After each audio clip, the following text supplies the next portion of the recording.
मकर राशि वाले बंधुओं, आप सभी का बहुत बहुत स्वागत है मकर राशि भिंड यूट्यूब चैनल में। बंधुओं, यदि इस पितृ पक्ष में आप सचमुच में पैसे की बारिश देखना चाहते हैं, हर तरफ से आपके जीवन में पैसे की भरमार देखना चाहते हैं और जीवन के हर एक दुख और कष्ट को अपनी आंखों के सामने मात्र 16 दिन के इस पवित्र पितृ पक्ष में समाप्त होते देखना चाहते हैं, तो आपको करना होगा यह एक छोटा सा काम। आपको यह एक दिव्य चीज मंदिर में जाकर विशेष नियम और विधि विधान के साथ दान करके आनी है। यह कोई साधारण चीज नहीं है और ना ही यह कोई साधारण क्रिया है। असल में यह एक गुप्त प्राचीन महाविद्या है जिसे केवल कुछ ही चुनिंदा लोग जानते हैं और गुरुओं की कृपा और उनकी तप और आशीर्वाद से ही इस चीज का लाभ प्राप्त किया जा सकता है। तो इसी गुरु शिष्य परंपरा के अंतर्गत हम इस एक महाविद्या को आपको देने जा रहे हैं माता भद्रकाली की कृपा और आशीर्वाद से। बंधुओं, आपके जीवन में पैसा इतना आएगा कि आप गिनते गिनते थक जाएंगे, इस बात की हम गारंटी देते हैं। किस्मत चमकाने का आपके लिए यह आखिरी मौका है।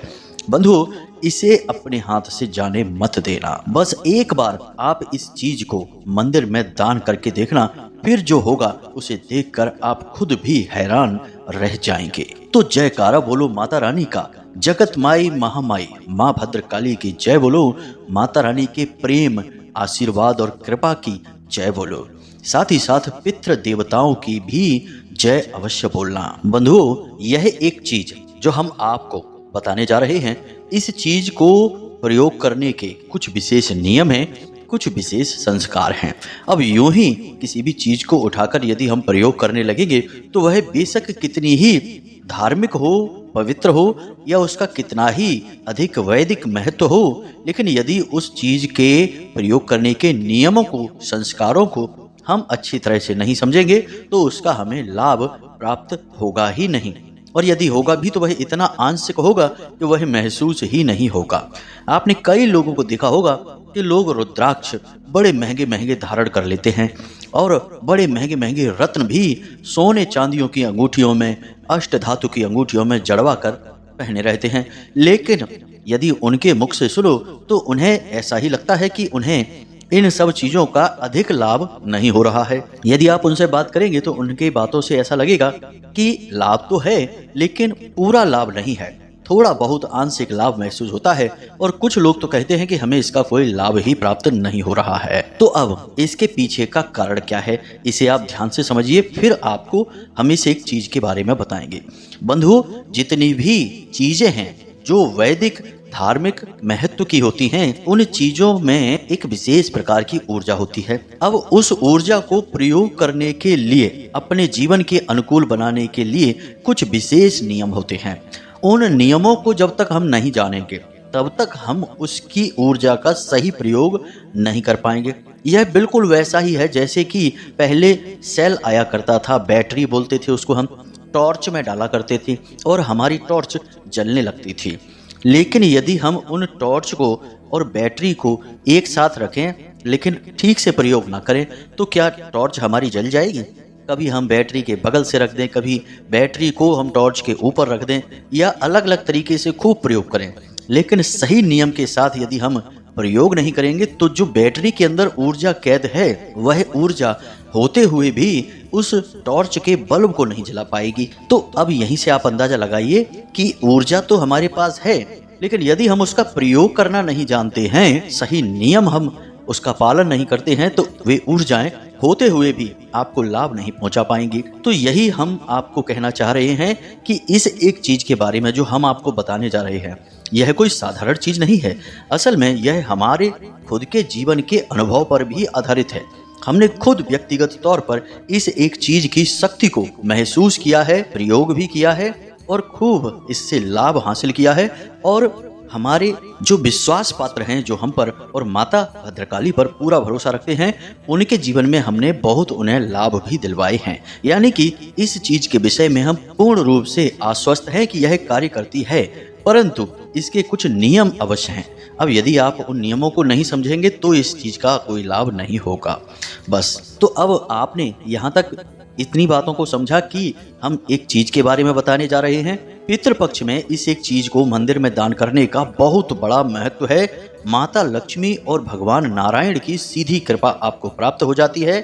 साथ ही साथ इस एक चीज के प्रयोग करने के कुछ खास नियम हैं, कुछ सावधानियां हैं, इनके बारे में भी आपको हमें बताना है। तो अब आपको यदि अपने जीवन में सचमुच में अपनी परेशानियों से छुटकारा चाहिए, यदि आप सचमुच में अपने जीवन में खुश होना चाहते हैं, आनंद लेना चाहते हैं, हर काम में कामयाबी हासिल करना चाहते हैं, तो आप इस कार्यक्रम को अंत तक अवश्य देखना। लेकिन बंधु, इन सब से कहीं बढ़कर विश्वास आपको रखना ही पड़ेगा। यदि आप अपने धर्म, अपने भगवान और अपने आराध्य पर ही भरोसा नहीं करते हैं तो फिर आपके लिए यह कार्यक्रम नहीं है, बिल्कुल बेकार है। आप अभी इसी वक्त इस कार्यक्रम को छोड़कर जा सकते हैं। बंधुओं, हमें इस बात से कोई फर्क नहीं पड़ता है कि हमारे कार्यक्रम कौन देखता है और कौन हमारे बारे में और हमारे द्वारा दिए गए ज्ञान के बारे में क्या सोचता है। हमें फर्क इस बात से पड़ता है कि हम जो अपना अनुभव, अपना ज्ञान आप लोगों तक दे रहे हैं वह 100% कारगर होना चाहिए और उसका जो भी प्रयोग करे सच्चे मन और विश्वास के साथ, उसके जीवन में 100% बदलाव आना ही चाहिए। इसीलिए हम बहुत ही विस्तार के साथ, बहुत ही धीरे धीरे आपको सारी बातें समझाते हैं। इस चक्कर में हमारे कार्यक्रम थोड़े से लंबे अवश्य हो जाते हैं, लेकिन यदि आप ठंडे दिमाग से इन बातों को समझेंगे तो हम क्रमबद्ध तरीके से ही चलते हैं और आपको हर एक चीज बारीकी के साथ ही समझाते हैं। लेकिन धैर्य तो आपको रखना ही होगा। आप धैर्य रखेंगे तो ज्ञान का खजाना आपको मिलेगा। बाबा तुलसीदास जी ने भी तो यही कहा है, धीरज धर्म मित्र और नारी, आपत्ति काल परखिए चारी। यदि आप आपत्ति काल में हैं तो अपनी धीरज को भी तो परखिए कि आपका धीरज आपको सचमुच में ज्ञान की राह पर ले जा रहा है कि नहीं। क्योंकि जब आपत्ति काल होता है तब धीरज भी साथ नहीं देता है। धीरज यदि साथ दे दे तो आपत्ति काल तो समाप्त हो ही जाएगा, क्योंकि फिर आप ठहर कर काम करना सीखेंगे, ज्ञान हासिल करेंगे, नया सीखेंगे और जीवन में आगे बढ़ जाएंगे। तो फिर आपत्ति काल काहे का, अपने आप ही चला जाएगा ना। जी हाँ बंधुओं, तो उम्मीद करते हैं कि आप यहाँ तक हमारी बातें, हमारी भावनाओं को समझ रहे होंगे। ऐसे कार्यक्रम बनाने में सचमुच में बहुत मेहनत लगती है, अपना जीवन भर का अनुभव देना पड़ता है। साथ ही साथ शास्त्रों से उठाए गए कुछ विशेष प्रमाण भी आपको देने पड़ते हैं ताकि आप इन बातों की विश्वसनीयता को समझ सकें। इसलिए इस मेहनत को सफल अवश्य बनाएं, इस कार्यक्रम को अंत तक अवश्य देखें। याद रखें कि हम जो भी कार्यक्रम देते हैं, जो भी ज्ञान देते हैं, वह माता भद्रकाली की कृपा और उनकी अनुभूतियों के आधार पर ही होता है। इसलिए आप यह समझ सकते हैं कि इन कार्यक्रमों के माध्यम से, इन बातों और ज्ञान के माध्यम से माता भद्रकाली आपके जीवन को बदलना चाहती हैं, क्योंकि माध्यम तो किसी न किसी को बनाना ही पड़ेगा। अब स्वयं माता तो किसी के सामने प्रकट नहीं हो जाएंगी, यह इतना आसान तो नहीं है। तो फिर माता किसी न किसी को अपना माध्यम बनाएंगे। तो आप इसे ही अपना माध्यम समझिए और ठंडे दिमाग से चीज़ों को समझते हुए अपने जीवन में उतारिए और चमत्कार होते हुए खुद देखिए। तो बस बंधुओं, कार्यक्रम में अंत तक बने रहना, यही हमारा आपसे निवेदन है। तो चलिए इस विशेष कार्यक्रम की शुरुआत करते हैं, माता रानी को आभार व्यक्त करते हुए, उन्हें याद करते हुए। कमेंट बॉक्स में लिखिए, जय माँ भद्रकाली कृपा करो। एक बार नहीं 3 बार लिखना। साथ ही साथ जय पितृ देवता अवश्य लिखना, क्योंकि पितृ देवता आपके पास ही हैं, आपसे अपने लिए सम्मान, अपने लिए ऊर्जा की मांग कर रहे हैं और इस ऊर्जा का वो पूरे वर्ष भर प्रयोग करेंगे। तो उन्हें आभार व्यक्त अवश्य करना है। इसी के साथ साथ बंधुओं, यदि आप इस चैनल कार्यक्रम पर पहली बार आए हैं तो आप इसे सब्सक्राइब अवश्य करें। इसे सब्सक्राइब करते ही आप माता रानी के और हमारे इस दिव्य परिवार के सदस्य बन जाएंगे। साथ ही साथ माता रानी की सीधी कृपा और आशीर्वाद आप तक पहुंचेगी, क्योंकि आप परिवार के सदस्य बन चुके हैं। आपने माता रानी के प्रति अपना भाव, अपनी श्रद्धा प्रकट की है, तो माता रानी आपके बारे में क्यों नहीं सोचेंगी। तो चलिए जल्दी से चैनल को सब्सक्राइब करिए, बगल में जो सब्सक्राइब का बटन है उसे दबा दीजिए, फिर आगे बढ़ते हैं। बंधुओं, अब ध्यान से सुनिए, श्राद्ध पक्ष क्या है? जो श्रद्धा के साथ किया जाए वही है श्राद्ध। अब यहाँ पर श्रद्धा किसके लिए है? आपके पितृ पूर्वजों के लिए। और याद रखना कि यह जो श्राद्ध पक्ष का समय है, यह आपके आने वाले पूरे वर्ष के अनुभव को यहीं पर निर्धारित कर देगा।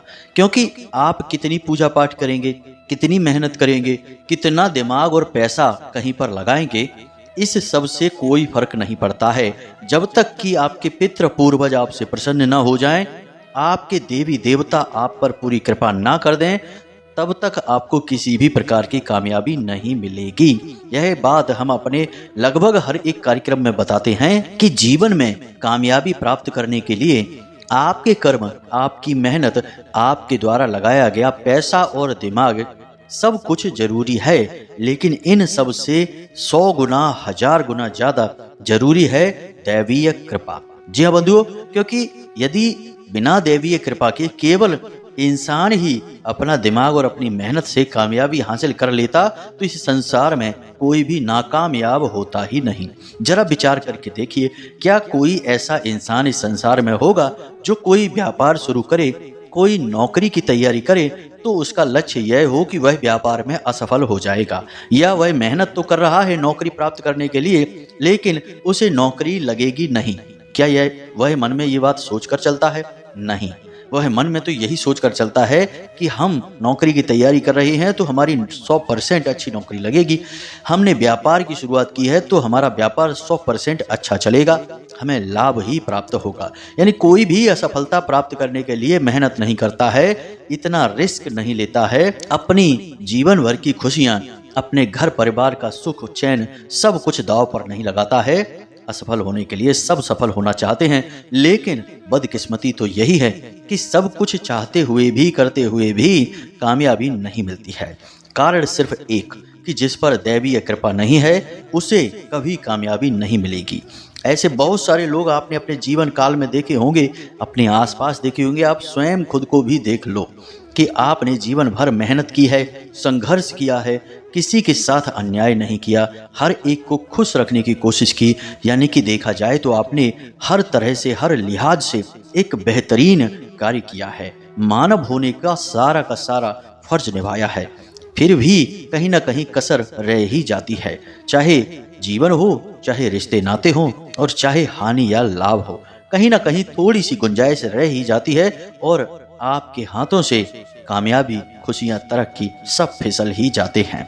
बंधुओं, ये सारी बातें हम आपको इसीलिए बता रहे हैं ताकि आप गहराई से आकलन कर सकें और समझ सकें कि दैवीय कृपा का साथ में होना कितना आवश्यक है। तो अब बात यह उठती है कि दैवीय कृपा प्राप्त कैसे होगी, क्योंकि पूजा पाठ तो आप भी करते हैं, भगवान का मनन ध्यान तो आप भी करते हैं, ईमानदारी से रहते हैं, किसी के साथ अन्याय नहीं करते हैं। भूले बिसरे गलती से ही अगर किसी के साथ कुछ अन्याय गलत हो जाता है और आपको यदि उसके बारे में पता चल जाता है तो आप पछतावा भी कर लेते हैं। यानी कि देखा जाए तो आप भी भगवान की कृपा पात्र ही हुए।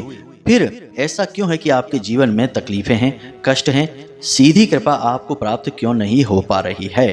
तो इसका एक सबसे बड़ा और मजबूत कारण है लोगों की नकारात्मकता। जी हाँ बंधुओं, जीवन में ईश्वर की कृपा 2 ही तरह से प्राप्त की जा सकती है। शास्त्रवत बातें आपको हम बता रहे हैं, इन्हें आप ध्यान से समझिए। एक तो आपके पिछले जन्मों के किए गए पुण्य प्रताप और तप, जो इस जन्म में आपके संस्कार बनकर आएंगे और आपको शुरुआत से ही दैवीय कृपा दिलवाने लगेंगे। यानी आप बहुत छोटी उम्र से ही कामयाबी हासिल करने लगेंगे। आपने बहुत सारे लोग इस संसार में देखे होंगे जिनकी उम्र 20-22 साल, 24-25 साल होती है और वे बहुत ही कामयाब होते हैं, दुनिया में उनका बहुत सम्मान होता है। जो कामयाबी और सम्मान लोग 60 साल की उम्र में भी हासिल नहीं कर पाते, वे जरा सी उम्र के बच्चे आसानी से हासिल कर लेते हैं। उनके लिए यह सब बाएं हाथ का खेल है। ऐसा क्यों? क्योंकि उन्होंने इस जन्म में जो भी कुछ किया है वह तो सब ठीक है, लेकिन पिछले जन्म के मजबूत संस्कार लेकर आए हैं जो दैवीय कृपा बनकर उनके साथ चल रहे हैं। इसलिए एक कदम वो चलते हैं तो 10 कदम उन्हें कामयाबी मिलती है। अब बात करते हैं दूसरे तरीके की, क्योंकि पहले तरीके से यदि आपके पास दैवीय कृपा होती तो अब तक आपके सारे काम बन चुके होते, कष्ट जीवन में होते ही नहीं। अब यदि जीवन में परेशानियां हैं और समय आपके हाथों से फिसलता जा रहा है तो इसका मतलब है कि पिछले जन्म के संस्कार आपके इतने मजबूत नहीं हैं जो आपको सीधे दैवीय कृपा के पात्र बना सके। तो अब बात करते हैं कि इस जन्म में आप सीधे दैवीय कृपा कैसे प्राप्त कर सकते हैं। तो इसी विशेष बात को समझने के लिए आप यह समझिए कि वर्ष भर जब समय गुजरता है तो कुछ न कुछ ऐसा विशेष समय अवश्य आता रहता है बीच बीच में, जिससे सीधे दैवीय शक्तियां इंसान से जुड़ने की कोशिश करती हैं। इन्हें ही हमारे हिंदू धर्म में अलग अलग समय काल और त्योहार और पर्व के रूप में दिखाया जाता है। जैसे 9 देवियों के 9 दिनों तक माता रानी की कृपा आसानी से प्राप्त की जा सकती है। कई बड़े बड़े साधक पूजा पाठ करने वाले विशेष अनुष्ठान साधनाएं करते हैं इन 9 देवियों के दिनों में, जो माता रानी की कृपा तुरंत प्राप्त कर लेते हैं। कम मेहनत में कृपा मिल जाती है माता रानी की। इसी प्रकार पितृपक्ष होता है। पितृपक्ष में पितरों की कृपा बड़ी आसानी से मिल जाती है, यानी कि यह वह समय है जब आप सीधे अपने पितृ पूर्वजों से जुड़े हैं और उनकी कृपा और उनका आशीर्वाद आसानी से हासिल कर सकते हैं। अब समझिए कि आपके जो पितृ पूर्वज हैं वे सीधे भगवान श्री हरि विष्णु के आराधक हैं। सूर्य देवता की उनके ऊपर पूरी कृपा है और उनके खुद के पास भी इतनी अधिक शक्ति है कि वे पूरे 16 दिनों तक यानी पूरे एक पक्ष तक इस सृष्टि का संचालन कर सकते हैं। तभी तो 16 दिनों का संस्कार उनके लिए बनाया गया है, जब वे इस सृष्टि का संचालन करेंगे, जब भगवान श्री हरि विष्णु योग निद्रा में जाएंगे। तो अब समझिए कि उनके पास कितनी अधिक ऊर्जा होगी। तो आपको अब इसी ऊर्जा का लाभ उठाना है। यदि आप छोटे छोटे उपाय करते रहें, जो कि हम पितृपक्ष के शुरुआत से ही आपको बताते चले आ रहे हैं, इन उपायों को यदि आप अपने जीवन में करते रहें तो पता नहीं किस उपाय से कैसे भगवान की या पितरों की आपको सीधी कृपा प्राप्त हो जाए, किस कार्य से आपके पितृ आपसे प्रसन्न हो जाए, आपसे रीझ जाएं और आपको आशीर्वाद देने लगें।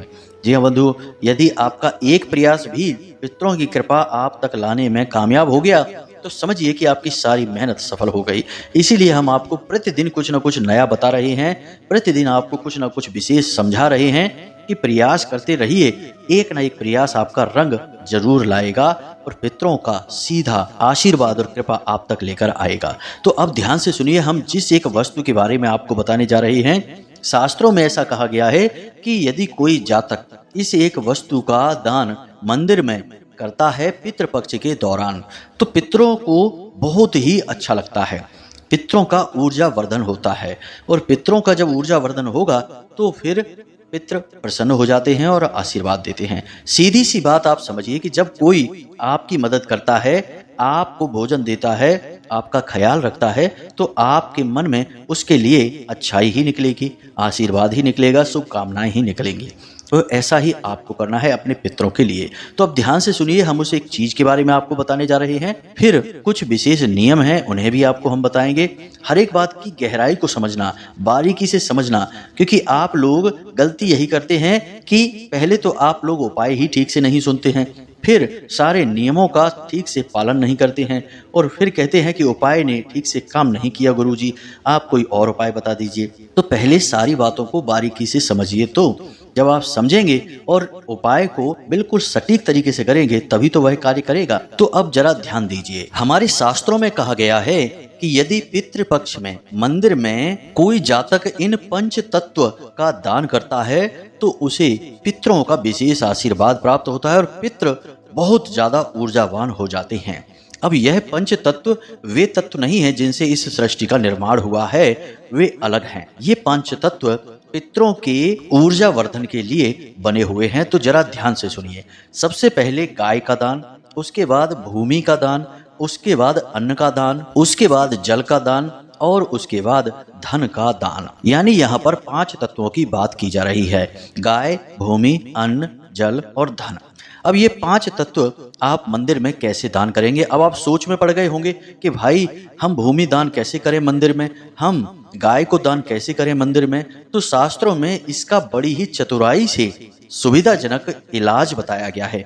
प्राचीन काल में तो लोग बहुत अमीर हुआ करते थे। हमारे प्राचीन भारत की बात हम कर रहे हैं, जब राजे महाराजे हुआ करते थे तो लोग बड़ी आसानी से भूमि के किसी एक टुकड़े को मंदिर के नाम कर दिया करते थे, गाय दान कर दिया करते थे। लेकिन अब समय बदल चुका है, तो हमारे शास्त्रों में इसका दूसरा नियम भी है कि यदि आपके पास व्यवस्था नहीं है तो भूमि के स्थान पर आप अपने भूमि की 2 मुट्ठी मिट्टी लेकर आएं। इसी के साथ साथ गाय की यदि व्यवस्था नहीं है तो आप अपनी किसी गाय का थोड़ा सा गोबर का उपला लेकर आएं। और यदि आपकी ही गाय नहीं है तो आप किसी गाय को पहले कुछ भोजन खिलाएं, यानी उसे रोटी खिलाएं, थोड़ा सा चारा खिलाएं और उसके बाद उसी गाय के गोबर का एक छोटा सा उपला या कंडा कहते हैं जिसे हम, उसे लेकर आएं। तो यह हो गया गाय का और भूमि का।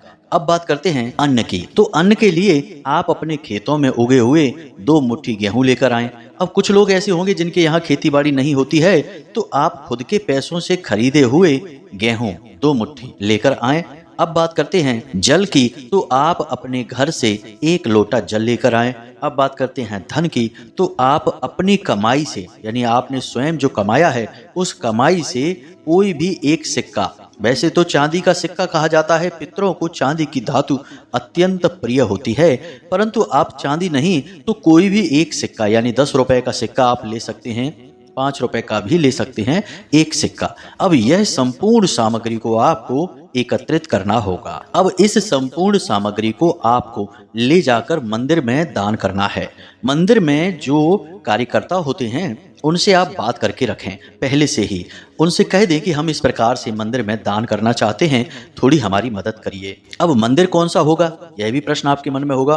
तो मंदिर भगवान श्री राम का हो सकता है, हनुमान जी के मंदिर में भी राम दरबार अवश्य होता ही है, भोले बाबा का मंदिर हो सकता है। तो आप इनमें से किसी भी एक मंदिर में जाकर इस प्रकार से दान कर सकते हैं। अब आप जो गाय के गोबर का उपला लेकर जाएंगे उसे उस मंदिर के कर्मचारी को दे दें और उससे कह दें कि इस उपले से मंदिर में बनने वाले किसी भंडारे में, किसी विशेष प्रकार के अनुष्ठान में या फिर होने वाले किसी यज्ञ हवन आदि में इस उपले का प्रयोग कर लें। इसी के साथ साथ जो आप मिट्टी देंगे उस मिट्टी को भी आपको उचित जगह पर रखना होगा। तो आप ऐसा कर सकते हैं कि उस मिट्टी को जो मंदिर का चूल्हा है जहाँ पर भोजन भंडारा आदि होता है वहां पर डाल सकते हैं उसके अंदर, या फिर सबसे अच्छा स्थान है यज्ञ हवन की जो वेदी होती है उस वेदी के अंदर आप उस मिट्टी को डाल सकते हैं, उससे गीला करके लीप सकते हैं।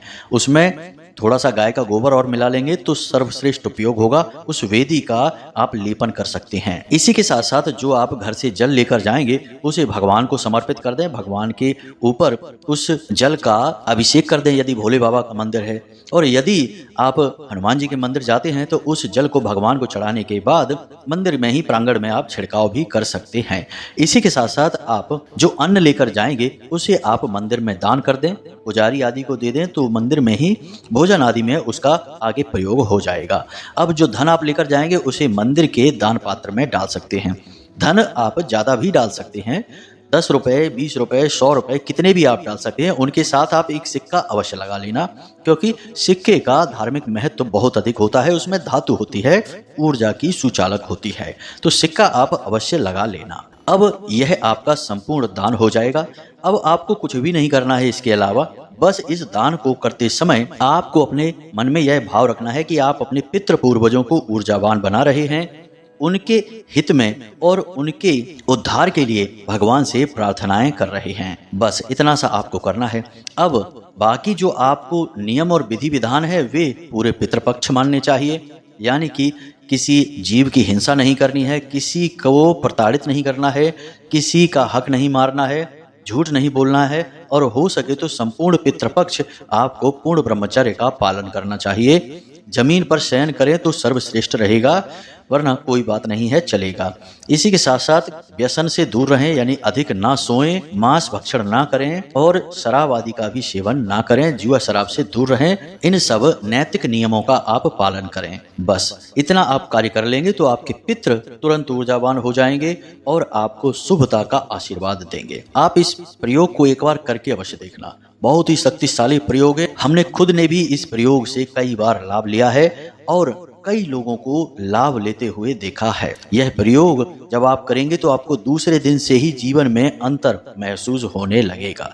जी हाँ बंधुओं, सकारात्मक ऊर्जाएं आपको घेरने लगेगी और आपके जीवन से नकारात्मकता अपने आप धीरे धीरे दूर होने लगेगी। तो उम्मीद करते हैं बंधुओं कि जो भी जानकारी हमने आपको दी है आप इसका प्रयोग करके अपने जीवन में लाभ अवश्य ले पाएंगे।